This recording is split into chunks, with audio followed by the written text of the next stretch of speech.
Ich hatte nach einer langen Paddeltour mit dem Boot Beschwerden in meiner Schulter. Drauf zu schlafen oder den Arm hochzuheben war sehr schmerzhaft. Eine häufige Ursache der Beschwerde ist die Reizung oder die Entzündung der Sehne der Rotatorenmanschette. Bei mir war es auch so. In diesem Video zeige ich dir, was du brauchst, um deine Beschwerden, so wie ich, wieder loszuwerden. Studien haben gezeigt, dass nicht nur die Kräftigung der Schultermuskulatur wichtig ist, aber auch die von der Schulterblatt und die Stabilisationsmuskulatur von den allgemeinen Schultergürtel. In diesem Video machen wir zusammen eine Serie von ungefähr 10 bis 15 Minuten, damit du jeden diesen Bereich abgedeckt bekommen hast, damit du eine Linderung deiner Beschwerden erreichst und wieder frei und beschwerdenlos deinen Arm bewegen kannst. Du beginnst erstmal das Training mit einer Stabilisationsübung vom Schulterblatt. Dafür brauchst du dann entweder so ein Wackelkissen oder wenn du sowas etwas nicht zu Hause hast, kannst du genau den gleichen Effekt erzielen, indem du ein Kissen darunter machst oder irgendwas, was ein bisschen instabiler ist. Nach der Stabilisationsübung fangen dann die Kräftigungsübungen an. Das Wichtige für die Stabilisation ist, dass du nicht nur die Schultermuskulatur, aber auch Schulterblatt und Rückenmuskulatur bearbeitest. Und wir legen los mit der ersten Übung.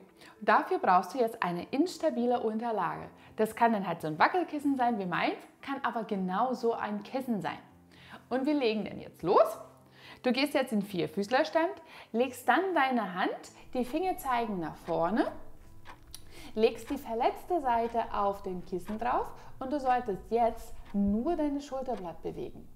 Das heißt, der Ellenbogen bleibt durchgestreckt und du bewegst jetzt dein Schulterblatt hoch und runter. Und wir legen jetzt los. Und das würden wir jetzt 1 Minute lang machen. Schulter hoch und runter. Das Vorteil von dieser Übung ist, dass du jetzt genau dosieren kannst, wie viel Gewicht du abgibst. Das heißt, wenn du mehr Schmerzen hast, kannst du mehr Gewicht jetzt halt auf deine gesunde Seite abgeben. Wenn du weniger Schmerzen hast, versuchst du bei jedem neuen Input mehr Gewicht auf die verletzte Seite drauf geben. Das machen wir jetzt 1 Minute. Wir sind jetzt gleich fertig. Und noch 5, 4, 3, 2 und 1. Und somit haben wir die erste Übung schon geschafft. Und jetzt legen wir los mit der Kräftigung der Schultermuskulatur selber. Und zwar im Stand. Und jetzt solltest du gezielt genau die Bewegung trainieren, wo du am meisten Schwierigkeiten hast. Und das ist ja hochwahrscheinlich den Arm heben. Und dafür brauchst du jetzt ein Gewicht oder einfach mal eine Wasserflasche. Du bringst deinen Arm jetzt halt nach vorne, aber nicht direkt seitlich weg von dir, sondern du drehst deinen Arm in 45 Grad nach vorne. Hältst die Flasche vor dir und der Daumen, der zeigt jetzt Richtung Decke. Und jetzt werden wir 12 Wiederholungen machen mit dem Arm von 60 bis 120 Grad. Und jetzt haben wir schon das zweite. Und 3. Versuche dabei ganz bewusst, deinen Rücken gerade zu lassen. Beweg nur die Schulter und zieh deine Schulterblätter danach ganz weit nach hinten zusammen. Jetzt haben wir schon geschafft, das sind schon 8. Und das ist jetzt schon das 9. 10. 11. Und jetzt bei dem 12. bleiben wir hier oben 10 Sekunden. Und 2, 3, 4, 5, 6, 7, 8, 9 und 10. Jetzt lässt du einmal die Flasche los und bewegst deine Schulter in Kreisen, ganz schön weit nach hinten. Einfach mal, um die Muskulatur ein bisschen zu entspannen und die Durchblutung wieder zu fordern und dir ein bisschen Pause lassen für die Übung. Eine aktive Pause. Und ein bisschen schütteln und wir legen los mit der zweiten Serie. Du nimmst wieder deine Wasserflasche, wieder bringst du den Arm in 45 Grad nach vorne und arbeitest du jetzt von 60 bis 120 Grad. Und da heben wir wieder jetzt den Arm hoch. Und jetzt werden das 10 Mal sein. Der Daumen zeigt nach oben Richtung Decke. Und wir haben schon 3 und 4 und 5 und 6 und 7 und 8 und 9 und das letzte 10. Und jetzt halt den Arm da oben für 15 Sekunden. Und halte, es wird immer schwerer, schwerer und schwerer. Und nochmal. Und noch eins. Und nochmal. Und nochmal. Jetzt sind es schon 10, 14, 13, 12, 11 und 15 Sekunden vorbei. Und wieder mit dem Arm nach unten. Jetzt machen wir wieder eine Pause. Du lässt deine Schulter ganz locker, machst große Kreise nach hinten, locker lassen. Locker, locker, locker. Versuche mal wirklich ganz viel Zeit dir zu geben, 30 Sekunden, damit die Muskulatur wieder gut durchblutet wird und du wieder Kraft machen kannst für die letzte Serie. Und für die letzte Serie werden wir jetzt 8 Wiederholungen machen. Und wir fangen wieder mal an mit unserer Flasche. Den Arm an 45 Grad nach vorne. Du machst die Bewegung von 60 bis 120 Grad. Der Daumen zeigt immer noch nach oben Richtung Decke. Arm hochheben und wieder runter. Und nochmal 2 und 3 und 4, 5 und 6 und 7 und bei dem 8. Mal bleibst du jetzt da oben und hältst es fest für 20 Sekunden. Spann währenddessen deine Bauchmuskeln an. Je mehr Stabilität du vom Rumpf hast, desto leichter ist es für deine Schulter, das Gewicht oben zu halten. Spann an, du hast schon mehr als die Hälfte von der Zeit vorbei und nur noch 5, 4, 3, 2, 1 und fertig. Langsam wieder runter und du hast schon die erste Übung gut geschafft. Und wir legen los mit der zweiten Übung. Für die nächste Übung gehen wir jetzt zusammen auf den Boden. Dafür wirst du jetzt deinen elastischen Band brauchen, damit du einen Widerstand hast und wieder deine Sehne an Belastung gewöhnst. Du legst jetzt halt den Band an deine Vorfüße, die Knie sind leicht gebeugt und deinen Rumpf, den versuchst du jetzt ganz gerade zu lassen. Damit arbeiten wir jetzt gleich auch die Bauchmuskulatur. Dann rollst du einmal in deine Hände, befestigst das alles, stellst die Füße und Knie hüftbreit auseinander, denn deine Rücken sind ganz gerade und jetzt wirst du so tun, so als ob du sägst. Und du ziehst die Schulter ganz weit nach hinten und das werden wir jetzt gemeinsam 12 Mal machen. Versuche bewusst deinen Rücken ganz gerade zu lassen und arbeite nicht nur mit deiner Schulter, sondern auch mit deinem Schulterblatt. Zieh ganz bewusst deine Schulterblätter zusammen, wenn du hier hinten bist. Und 6 sind jetzt schon geschafft und es sind jetzt 7 und nochmal 8, 9, deine Rücken sind immer noch ganz gerade, 10, 11 und jetzt bei dem 12. hältst du deinen Ellenbogen ganz weit nach hinten und deine Schulterblätter ganz weit zusammen. Zusammenziehen, zusammenziehen für 10 Sekunden. Und das ist schon 5, 4, 3, 2, 1. Und jetzt langsam wieder locker lassen. Leg deine Hände nach vorne, zieh dir ein bisschen nach vorne, um das alles ein bisschen zu strecken und mehr Bewegung in der Brustwirbelsäule reinzubekommen. Entspann dich ein bisschen und wir legen gleich los mit der zweiten Serie. Und noch einmal. Wenn es dir mit dieser Farbe zu schwer ist, versuch mal mit einem leichteren anzufangen und du steigst, indem du wieder besser wirst. Noch einmal. Hüftbreit auseinander, die Füße auch hüftbreit auseinander. Deine Wirbelsäule ist ganz gerade, dein Rumpf ist ganz gerade, spannst die Bauchmuskulatur an und jetzt machen wir noch 10 Wiederholungen.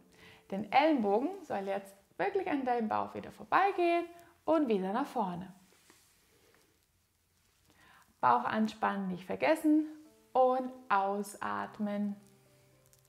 Und das sind jetzt schon 5. Und jetzt ist das 6. und 7 und 8 und 9 und das letzte Mal 10. Und jetzt lässt du deine Ellenbogen da ganz hinten, ziehst die Schulterblätter zusammen und halten für 15 Sekunden. Und anspannen, Schulterblätter zusammen, Brustkorb nach vorne, einatmen und halten. Halten, halten, nur noch 5 Sekunden und 4, 3, 2, 1. Und jetzt ist auch schon die zweite Serie geschafft. Bisschen locker lassen, durchatmen und wir legen gleich noch einmal los für unsere letzte Serie. Diese Wiederholungen von 12, 10, 8 und dann halten für 10, 15 und 20 Sekunden sorgt dafür, dass du sowohl die Ausdauer als auch die Kräftigung von deiner Muskulatur erreichst. Jetzt haben wir uns schon genug erholt und wir legen los für die letzte Serie. Und wie ich gerade gesagt habe, sind es dann nochmal 8 dynamische Übungen und danach 20 Sekunden halten. Hüftbreit auseinander, du hältst das Terraband fest und beugst dann nochmal 8 Mal nach hinten. Versuche ganz bewusst, deine Schultern nach unten zu bringen, weg von den Ohren und ganz weit nach hinten am Bauch vorbei. Und nochmal 1 und nochmal 1 und das letzte und dann haben wir 8. Und jetzt hältst du den Ellenbogen ganz weit nach hinten, die Schulterblatt zusammen hinten für noch 20 Sekunden. Halten, halten, atmen nicht vergessen, tief ein, tief aus, Schulter weit vom Ohr und 10 sind es schon und nochmal halten, halten, halten für noch 5, 4, 3, 2, 1. Und auch hier haben wir unsere nächste Übung jetzt auch geschafft. Jetzt haben wir schon die Muskulatur bearbeitet, die den Schulter hochhebt und auch die Stabilisation von Schulterblatt und Schulter selber. Wenn dir dieses Video bis jetzt gefallen hat, freue ich mich um einen Daumen nach oben und lass mir in den Kommentaren, wie schwer findest du denn die Übungen? Und jetzt noch 2 Übungen für die Rotatorenmanschetten selber. Und das erste ist in Rückenlage. Für die letzte Übung solltest du dich auf den Boden hinlegen.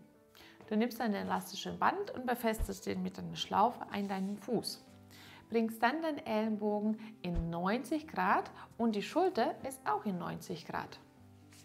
Jetzt wickelst du diesen Band um deine Hand herum und zuerst sollte dein Daumen nach oben Richtung Kopf zeigen. Du behältst jetzt diese Position, lässt die Knie hüftbreit auseinander und drehst in diese Position deine Schulter nach außen. Geh so weit wie du kannst für 12 Wiederholungen.